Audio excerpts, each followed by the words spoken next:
Hello, my name is Dafa Islamisaka, and today we are diving into the mind-bending world of Christopher Nolan's Oscar-nominated movie Memento. Memento isn't just a thriller neo-noir. It's a profound cinematic experience that serves as a perfect lens to which to understand complex theoretical frameworks such as structuralism and post-structuralism. Memento is described as a complicated adventure. At its core, Memento follows the story of Leonard Shelby, an insurance investigator who suffers from a rare form of memory loss, anterogate amnesia, meaning that he cannot create new memory. His last memory is of his wife dying and that he killed one of the attacker and the other runs away. But anything happening after that simply vanishes from his short-term memory. To function and pursue his singular goal of finding the one person, Leonard develops an elaborate system. He uses a note system, Polaroid photograph, and even tattooing crucial clues onto his body. This constant quest for justice, or rather vengeance, is what motivates him to keep on living. Leonard immediately strikes you about Memento is its unique non-linear story progression. This is a hallmark of Christopher Nolan's directorial style. The film ingeniously divided into two sequences, black and white that tells the story in chronological order, and a colored scenes that tells you in reverse order. This fragmented approach isn't just a stylistic choice, it's a deliberate narrative device. Christopher Nolan disorients the viewers and breaks the traditional film structure. The visual technique, like the use of black and white versus color, serves as a visual metaphor for memory and reality, mirroring Leonard's own confusion and inability to piece together his memory. We, as the audience, are thrown into a decentered narrative, unsure of what's true or who to trust, directly aligning with the movie explorations of subjective truth. And this brings us directly to post-structuralism. Emerged as a response to structuralism, post-structuralism argued that language and meaning are inherently unstable, never fixed or fully present. Jacques Derrida's concept of difference suggests that meaning is always different and constructed through difference. Memento perfectly embodies this. One of the main things in Memento shown is the subjectivity of truth. Leonard's reliance on notes and photographs to construct a coherent narrative initially seems like a quest for objective fact. But as the movie progresses, these truths become increasingly unreliable and manipulable. We are forced to question the very basis of Leonard's belief. What he considered truth is based on signs that are themselves ambiguous. His system doesn't reveal reality, it produces a version of it. This highlights how narrative can be constructed to serve a specific purpose, allowing individuals to shape their own truths, often at the expense of objective reality. Beyond truth, post-structuralism also believes that identity is not discovered, but constructed, and often inconsistently. Leonard's amnesia forced him to rely on external signs to divine who he is and what he believes, vividly illustrating the fragility of identity. His method of understanding the world through language, his tattoos and notes. But even this method is shown to be unstable and misleading. Consider the tattoo John Z raped and murdered my wife. This name, John Z, becomes ambiguous. It could be anyone with that name. It's no longer points to a specific subject. It becomes detached from a stable meaning, serving more as a symbol for Leonard's desperate need for closure than for objective truth. This powerfully demonstrates that language is not transparent, but a complex science that can lead to multiple interpretations, and even be used as a weapon for manipulation. Crucially, in post-structuralism framework, the audience play a crucial role in the creation of narrative.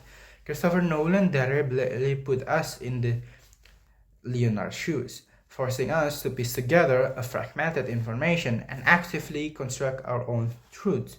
This process challenges our own perceptions and the reliability of what we see, directly aligning with the interpretive instability central to post-structuralism. We consistently question the validity of the truth present, reinforcing the core idea that truth is not fixed, but rather shaped by individual perspective and interpretation. Good afternoon, everyone. My name is Pradipit Endrosipayung, and I'm here to explain the structuralism implemented in MEMENTO. So, while MEMENTO is a masterful example of post-structuralism, it also touches upon structuralism, where the theoretical predecessor. And structuralism suggests that various elements such as language, literature, or identity can be understood by their relationship within a system, revealing a broader underlying structures. Leonard's highly structured node system, Polaroid pictures, and tattoos are, in a sense, his attempt to create a stable structure to cope with his amnesia. He tries to impose order on his chaotic reality. From a structuralist perspective, the movie storytelling, even with its non-linearity, still contains an underlying structural logics of narrative.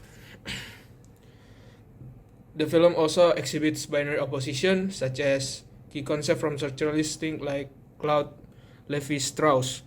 Structuralists look at how meaning is created through contrast, such as memory versus reality, truth versus illusion, or self versus others.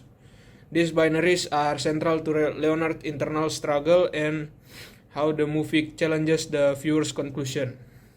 And furthermore, the concept of sign, as proposed by Swiss linguist Ferdinand de Saussure, is evident. Saussure divided signs into the signifier, the form or a word or an image, and the signified concept where it represents. In MEMENTO, Leonard's notes and Polaroids act as signifiers. They are the form he used to record information. He hopes the signifier will lead him to the signified concept, which is the reality or the truth about the killing of his wife. However, as we have discussed, the post-structuralist critics reveal how unstable this relationship can be. In conclusion, Christopher Nolan's Memento remains a proven work to understand both structuralist and post-structuralist thought. It brilliantly illustrates how truth is not fixed, but bends according to individual perspectives. It paints a vivid picture of how identity is constructed through memory and external reinforcement, and it powerfully demonstrates how language itself, far from being a transparent tool, it's complex, ambiguous, and capable of multiple interpretations. By putting the audience in Leonard's fragmented shoes, Nolan doesn't just tell a story here, but he forces us to engage actively in the creation of meaning, challenging our own perceptions of reality and truth. Memento is a testament to the power of cinema to explore deep psychological questions, leaving us, the viewers, questioning everything we thought we knew about memory, identity, and the very nature of truth itself. Thank you. When you find this guy, what are you gonna do? I'm gonna kill him. Somebody's gotta pay, Lenny. Somebody always pays. You have to be very careful. You wander around playing detective. Maybe you should start investigating yourself. This guy is so dangerous. He's gonna kill me. Who is he? What do you want from me? I want my life back! I think someone's trying to get me to kill the wrong guy. You can question everything. You can never know anything for sure. There are things we know for sure. You can't trust her. Even if you get revenge, you're not gonna remember it. You're not even gonna know that it happened. Who did this to you? You did. You don't know who you are.